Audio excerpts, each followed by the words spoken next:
There's no triumph here.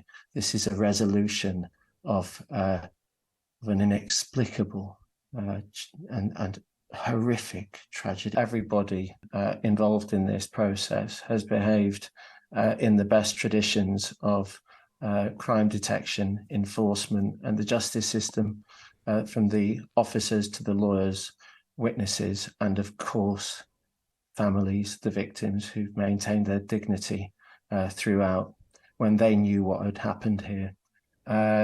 It's unusual to hear officers, hardened officers, experienced officers, these are murder squad officers who do murder day in, day out, speak in such bewildered terms, almost, without triumph, because there's no triumph here. This is a resolution of an inexplicable and horrific tragedy. There just aren't the adjectives, are there? And it's right when we hear from that officer, it doesn't end here.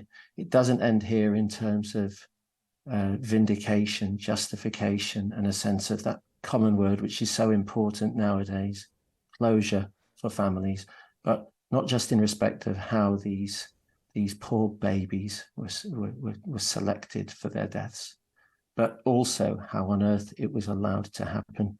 There's a story that's just surfaced, which it's clear has been held until the trial results to avoid prejudicing legal proceedings, that senior consultants, at least one on the unit, in advance of some attempted murders and at least one of the killings, had expressed serious concerns, and these weren't properly addressed, or certainly those later events were allowed to take on. We haven't heard the end of this.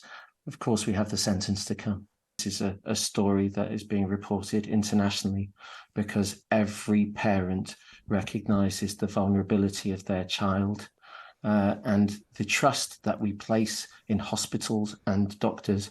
And in the context of the sentencing exercise from the judge, one which I suspect will be a whole life term, life means life. One of the most aggravating features will be the extent to which there's a risk that our trust in our hospital system is irrationally undermined by the actions of a conniving murderer, somebody who varied to avoid detection.